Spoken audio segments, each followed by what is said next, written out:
وأقلامها بالشعر أثنت في مجالات الفنون، واروع قصايد دونت ذكرى لها عنوانها يا مرحبا مسح بشنت يا الضيوف المكرمون. كل الشوامخ رحبت واستقبلت ضيفانها وفرشت وديانها واحنت كممها والحصون.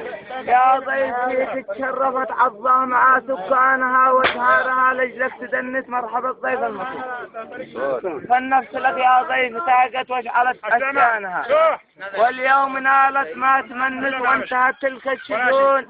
كل النفوس امنت وطابت في القى خلانها والأفئدة اليوم اطمأنت وارتوت كل العيون. حي الله الضيوف كلهم. أجمل تهاني عد ما يتلصمت لك يا محمد من فادي صاعده. مرحب ملنا الأرض والباقي صعد طاف الطباق السبع ولم شاهده. بضيف يتشيد وعاده للأبد في القلب يتبوى مكانه زايده. شرفتني وارضي وداري والولد حتى الذي هم في تراها راقده. حي النشامة مرحبا خشام الأسد على الشجاعة والعقول الراشدة. كل المبادئ والقيم فيكم تجد فيكم أساس القبيلة والقاعدة. قاعدة لجيل اليوم قدوة جيل غد نمشي بدرب الحق دفعة واحدة. فيك ارتفع راسي وزند اليد شد.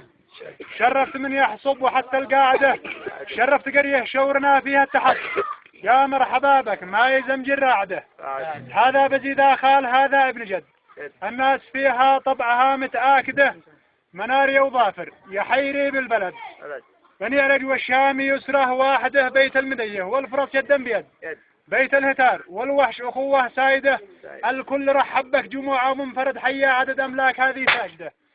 صلوا على من قد هدانا للرشد. اللهم صل